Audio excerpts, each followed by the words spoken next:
Bonjour à tous et bienvenue dans ce nouveau webinaire expat.com. Aujourd'hui, nous vous proposons d'aborder le thème de la santé à l'étranger et des pièges à éviter en compagnie d'Anthony Salviac, expert de l'assurance santé internationale et conseiller commercial d'April International Care France. Anthony, bonjour. Bonjour Julie et bonjour à toutes et à tous et merci de vous être inscrits pour ce webinaire concernant l'assurance santé à l'étranger, les pièges à éviter, comme l'a dit Julie. Alors, au programme du jour, je vous propose dans un premier temps de regarder ensemble l'importance de s'assurer à l'étranger. Nous verrons les différents risques auxquels vous pourriez faire face au cours de votre expatriation. Dans un deuxième point, alors nous dirons stop aux idées reçues, c'est-à-dire on apportera plus d'explications sur peut-être vos connaissances, on regardera un peu plus en détail cela. Dans un troisième point, nous verrons ensemble les solutions, les différentes solutions qui vont s'offrir à vous lors de votre expatriation. Et enfin, nous verrons les fameux pièges à éviter et je vous donnerai également quelques conseils sur l'assurance santé à l'étranger. Avant de commencer, je vous propose un rapide test de connaissances qui est très simple. Il vous suffira de répondre à 4 affirmations par vrai ou faux. Voilà, pour tester vos connaissances. On a appelé ça le quiz de l'expat. Je vous laisse un petit peu vous préparer.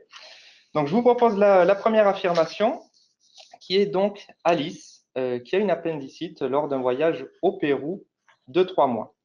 L'opération est prise en charge par la sécurité sociale française. Alors, vous l'avez sous les yeux. Il suffit de répondre par vrai ou faux. Je le reprends. Alice a une appendicite lors d'un voyage au Pérou de 3 mois.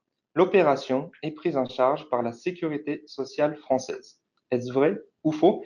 Je vous laisse quelques secondes pour y répondre.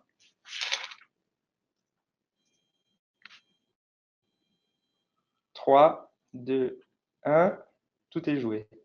On passe à la seconde affirmation. Alors, il s'agit de Pierre. Pierre qui est maladroit et qui tombe dans le métro en Chine. La sécurité sociale française va régler directement ses examens à l'hôpital. Donc, je reprends. Donc, Pierre tombe dans le métro en Chine. La sécurité sociale en France va régler directement ses examens à l'hôpital. Est-ce vrai ou faux?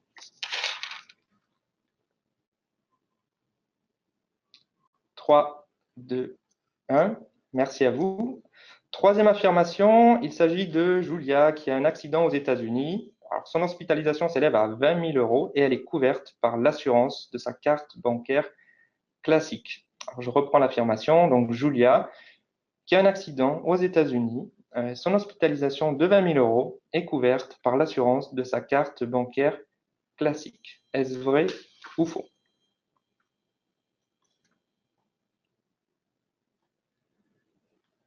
3, 2, 1, voilà. Et enfin, la dernière affirmation. Alors attention, il y a parfois des pièges, je vous l'avoue. Donc il s'agit de Thomas, Thomas qui se blesse au Burkina Faso et qui souhaite être rapatrié en France. La sécurité sociale française va s'occuper du rapatriement. Alors, je reprends l'affirmation. Thomas se blesse au Burkina Faso et souhaite être rapatrié en France. La sécurité sociale française va s'occuper de son rapatriement. Je vous laisse encore quelques secondes. Voilà.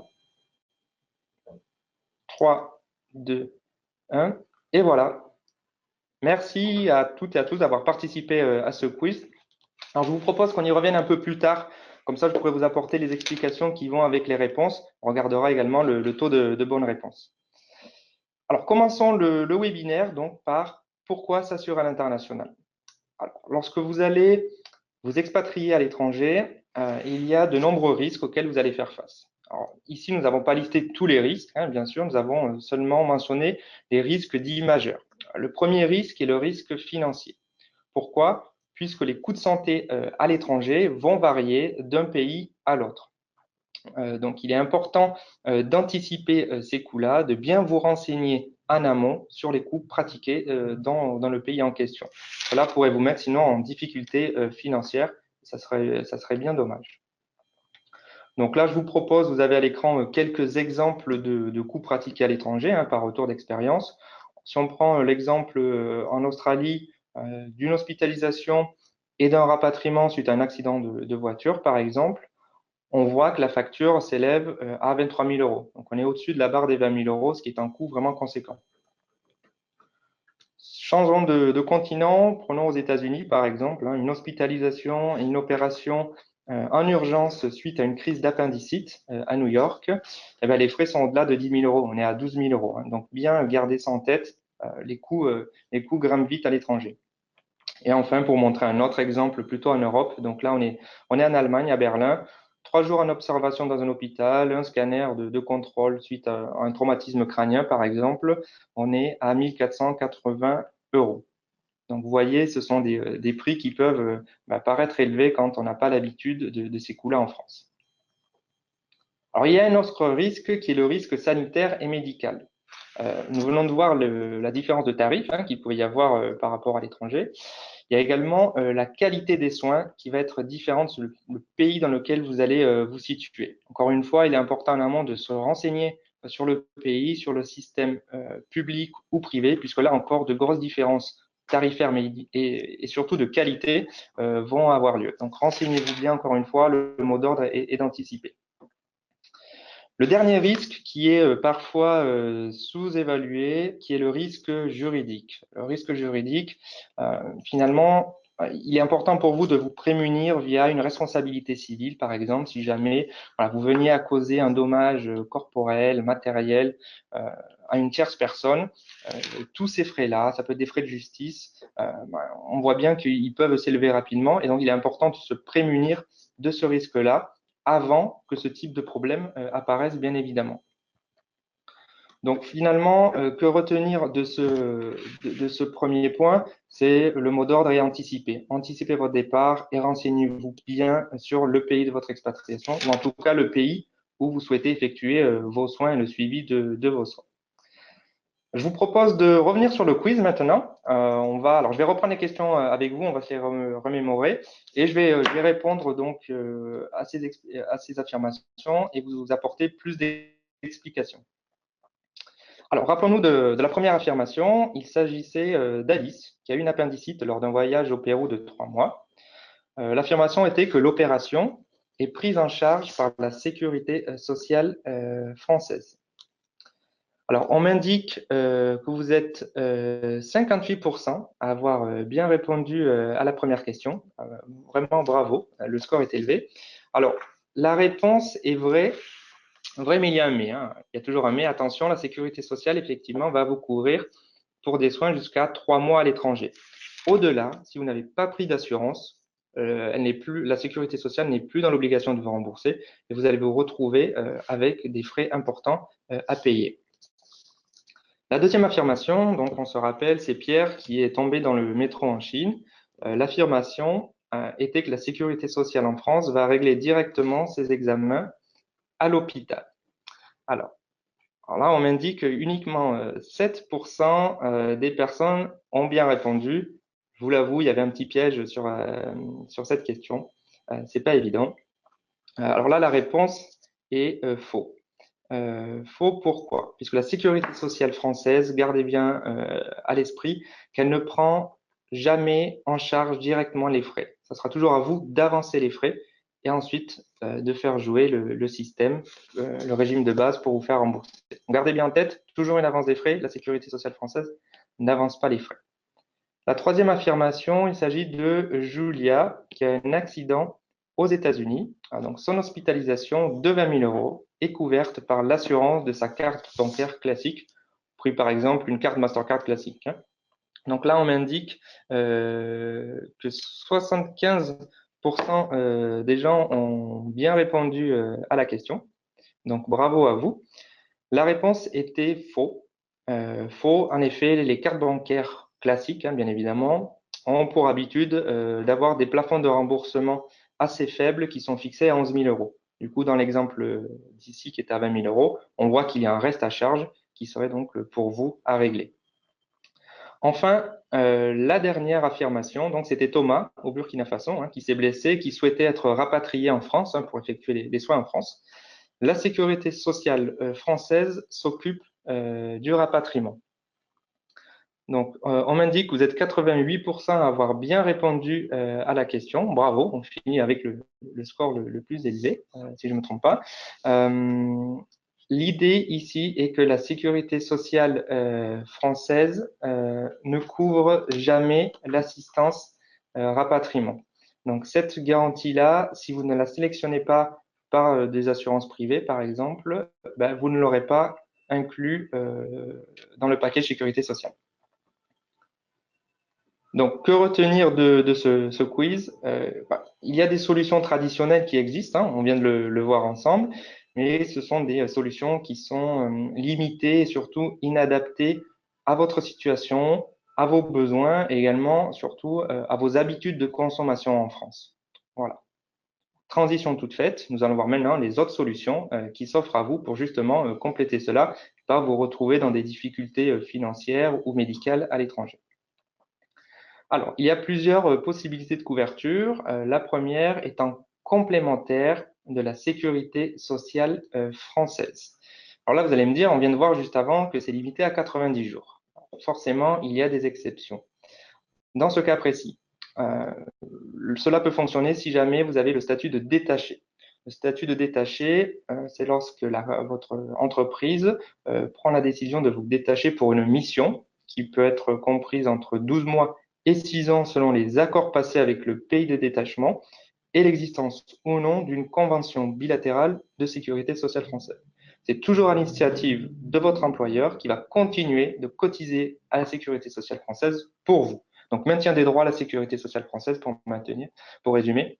Et il suffira pour vous de prendre une complémentaire à cela, puisque les remboursements sont ceux effectués sur la base de la sécurité sociale française. Le deuxième point concerne la CFE. La CFE, c'est la Caisse des Français de l'étranger. C'est un organisme qui est indépendant, privé, mais chargé d'un service public. Moyennant donc cotisation à cet organisme-là, la CFE va maintenir vos droits à la sécurité sociale française actifs à l'étranger. À cela, il sera important de compléter par une complémentaire, une mutuelle, comme pour le premier point. Enfin, il y a l'assurance au premier euro. Alors, elle se distingue des deux premières solutions que nous venons de voir, puisque derrière le mot premier euro se cache en fait une assurance privée qui va faire à la fois le rôle de sécurité sociale et de mutuelle. Donc là, vous êtes sur un système qui est totalement privé, coupé du régime de base français classique. On va voir en détail maintenant dans la slide suivante chaque point pour que ce soit plus clair pour vous. Donc, le statut de détaché, comme je vous ai dit, c'est toujours à l'initiative de votre entreprise. Vos droits à la sécurité sociale seront maintenus à l'étranger. Charge à vous de prendre une mutuelle pour compléter ces remboursements. Donc, un point important est qu'en cas d'hospitalisation, comme on l'a vu ensemble en début de webinaire, vous devrez avancer les frais. Toujours avancer les frais, vous faire rembourser par la sécurité sociale française et ensuite la mutuelle remboursera sa partie. Donc, bien garder ça en tête. Le deuxième point concerne donc la CFE, la Caisse des Français de l'étranger. Donc, un petit peu comme le premier point, cet organisme va maintenir vos droits actifs à la sécurité sociale française. Charge à vous de trouver une mutuelle qui pourra correspondre à vos besoins et rembourser la partie que la CFE ne remboursera pas, le reste à charge. Vous cotisez donc volontairement à cet organisme-là, vous gardez un lien avec la sécurité sociale française, c'est l'avantage. Le dernier point concerne l'assurance au premier euro. Donc, premier euro, comme je vous l'ai dit sur la slide précédente, on est sur une assurance totalement privée qui va jouer le rôle de sécurité sociale et de mutuelle. Donc, vous pouvez bénéficier de services spécifiques selon l'assurance, comme une prise en charge directe des frais d'hospitalisation, des demandes de remboursement via une application mobile, par exemple, selon bien évidemment l'assurance que vous allez sélectionner. Donc, on est au premier euro. Vous avez un seul interlocuteur qui est l'assurance privée. Attention tout de même, vous ne cotisez plus, du coup, à la sécurité sociale française. Vous perdez ce lien avec la sécurité sociale française, y compris pour toute la partie retraite, par exemple. Si vous souhaitez continuer à cotiser pour la retraite, il faudra passer par la CFE, comme on l'a vu sur la slide précédente. Donc maintenant, nous allons voir ensemble les pièges à éviter lorsque vous allez regarder les assurances santé. C'est pas forcément évident, le jargon utilisé parfois n'est pas clair, donc on va essayer de décortiquer cela ensemble et d'apporter des précisions. Alors, avant toute chose, avant de voir ensemble les pièges à éviter, je vous propose une simulation tarifaire qui va vous aider à y voir plus clair. Pour ceux qui ont déjà cherché peut-être une assurance à l'étranger, lorsque vous avez vu les premiers tarifs s'afficher, votre première réaction peut-être était que les tarifs sont très élevés et ça peut surprendre. Alors, d'où l'idée justement de cette simulation pour déjà bien comprendre ce qu'on paye en France au niveau du régime sécurité sociale et mutuelle. Donc, on a pris un exemple très simple, hein, on a pris Pierre qui a 30 ans, qui a été embauché par un restaurant français en Chine. On a pris un salaire qui s'élève à 40 000 euros par an pour simplifier le tout. Alors, regardons ces cotisations en France. Je vous invite de toute façon, quoi qu'il arrive, à toujours regarder votre fiche de paie. Vous aurez accès à ces éléments-là et vous verrez, vous serez également surpris parfois du montant que vous payez déjà auprès du régime français ainsi que la partie mutuelle. Donc, dans le cas présent de Pierre, hein, si nous regardons la part employeur et la part salariée de sa fiche de paie, sécurité sociale et mutuelle, bien évidemment compris, vous voyez à l'écran qu'on atteint un montant supérieur à 8 000 euros par an. On est à 8 720 euros par an. Si on comparait pour la même situation, donc prenons l'exemple d'une couverture CFE, donc Caisse des Français à l'étranger, plus complémentaire santé privée, vous voyez, vous êtes à peu près aux alentours de 4 400 euros par an, ou sur une formule au premier euro totalement privée, vous êtes aux alentours de 3 230 euros par an. Bien évidemment, il s'agit d'un exemple, hein.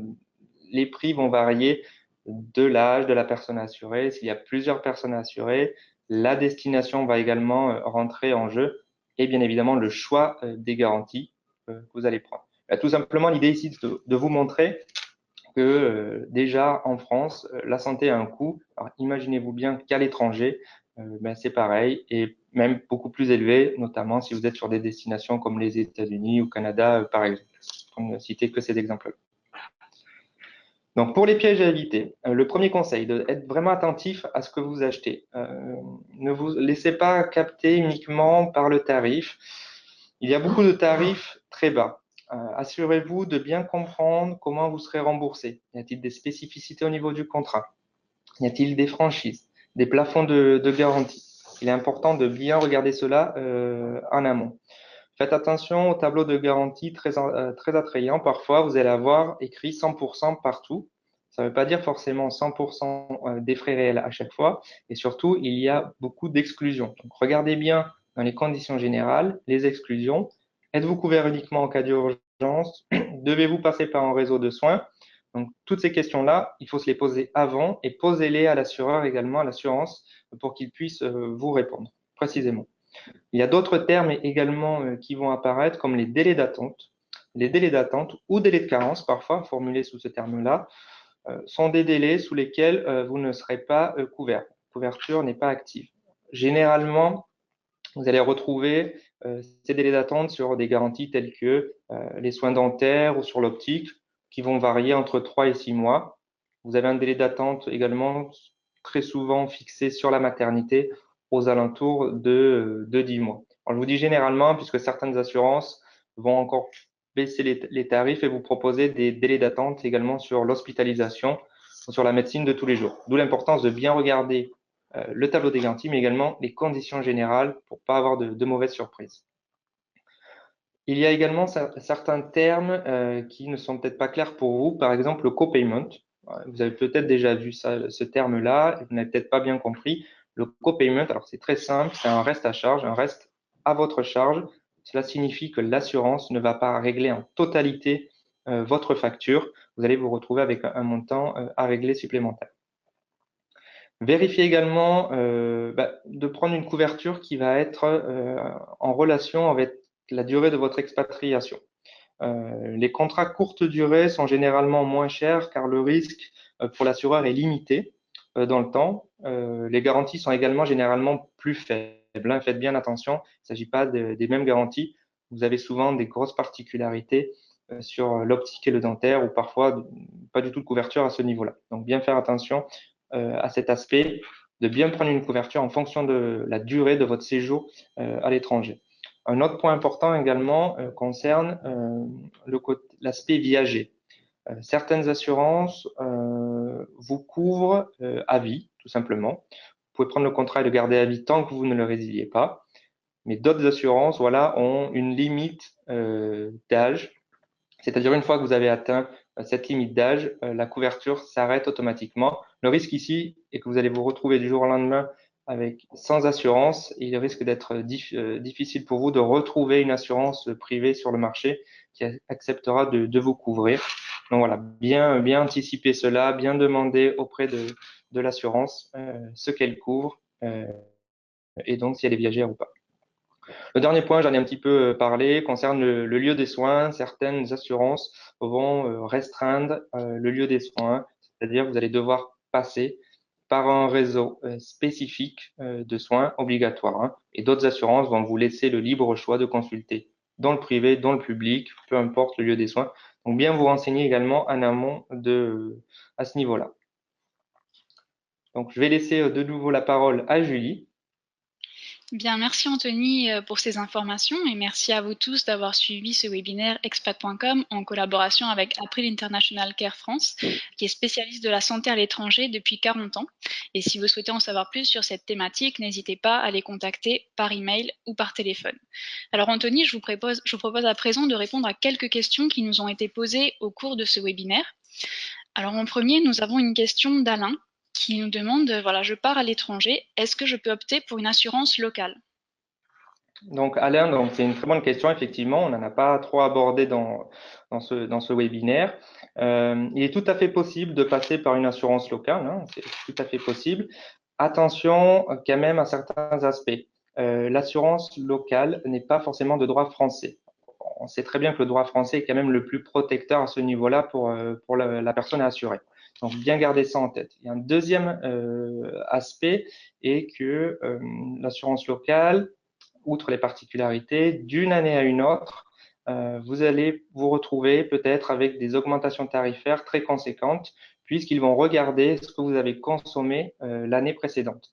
Voilà, le risque n'est pas mutualisé, ce qu'on appelle. Voilà. Faire attention à ce niveau-là. Le dernier point, très simple, comme son nom l'indique, c'est une assurance locale qui ne vous permettra pas une couverture dans d'autres pays, y compris dans votre pays de nationalité. Donc, voilà, bien faire attention à ces aspects. Merci Anthony. Ensuite, nous avons une question de Pascal. Pascal qui nous demande combien de temps avant mon départ à l'étranger dois-je me préoccuper de ma couverture sociale? Alors, je dirais tout simplement le plus tôt est le mieux, mais généralement entre 3 et 6 mois, c'est suffisant, hein. Le temps, comme on l'a vu dans le webinaire, de bien se poser les bonnes questions, de poser les bonnes questions à l'assurance, de regarder cela de plus près. Pour étendre un petit peu la question, s'il y a des personnes qui sont déjà à l'étranger, vous pouvez quand même souscrire à tout moment, depuis la plupart du temps, depuis les sites internet, souscrire à l'assurance depuis l'étranger, ce n'est pas bloquant non plus. Une autre question, Dominique qui nous demande comment se passent les remboursements depuis l'étranger. Donc Dominique, une bonne question également. Ça va dépendre de l'assurance. Alors, comme on l'a vu au cours du webinaire, si vous avez le statut de détaché, vous devrez toujours avancer les frais dans un premier temps, ensuite faire jouer le rôle, excusez-moi, la sécurité sociale française et ensuite la mutuelle. Pour le reste, si vous passez par la CFE propose des scans. Vous aurez tout simplement à scanner votre facture. Elle sera automatiquement envoyée à la CFE qui s'occupera ensuite de l'envoyer à la partie mutuelle. Pour l'assurance privée, selon l'assurance, il y a des dispositifs comme des applications mobiles où il suffit de prendre en photo la facture. Elle est automatiquement envoyée à l'assurance. Certaines assurances fonctionnent encore sur du papier, bien faire attention. Vous devez envoyer automatiquement les courriers, les originaux par courrier. Donc bien faire attention à cela puisque ça représente forcément un coût. On va prendre une dernière question. Donc Isaline nous demande comment faire pour bien se renseigner sur les coûts de santé à l'étranger. Alors, vous pouvez déjà faire des recherches sur Internet, hein, vous renseigner sur le pays. Via donc expat.com également, vous serez en relation avec d'autres expatriés qui pourront vous faire parvenir à leur expérience, hein, leur retour. Si jamais vous avez d'autres questions, on vous a laissé nos coordonnées, vous avez le numéro de téléphone, notre adresse email, et une équipe de conseillers qui pourra répondre à toutes vos questions. Ça fait plus de 40 ans qu'on fait ce métier-là, donc vous aurez toutes vos réponses, voilà, sur surtout, n'hésitez pas à nous contacter, ce sera avec plaisir. Bien, merci Anthony et merci à tous. Comme vous l'avez dit Anthony, nous n'avons pas pu répondre aujourd'hui à l'ensemble des questions qui nous ont été posées au cours de ce webinaire. Aussi, si vous souhaitez approfondir certains points, n'hésitez pas à contacter l'équipe d'April International Care France. N'oubliez pas non plus que ce webinaire sera également disponible en replay sur expat.com et sur nos réseaux sociaux afin que vous puissiez le visionner de nouveau ou même le partager. Et bien sûr, pour toutes vos questions sur la vie à l'étranger, je vous donne rendez-vous sur expat.com. Merci et à bientôt. Merci Julie et merci à toutes et à tous d'avoir participé à ce webinaire. J'espère que vous avez appris voilà, plein de choses sur l'assurance santé et n'hésitez pas à nous recontacter si besoin. À bientôt.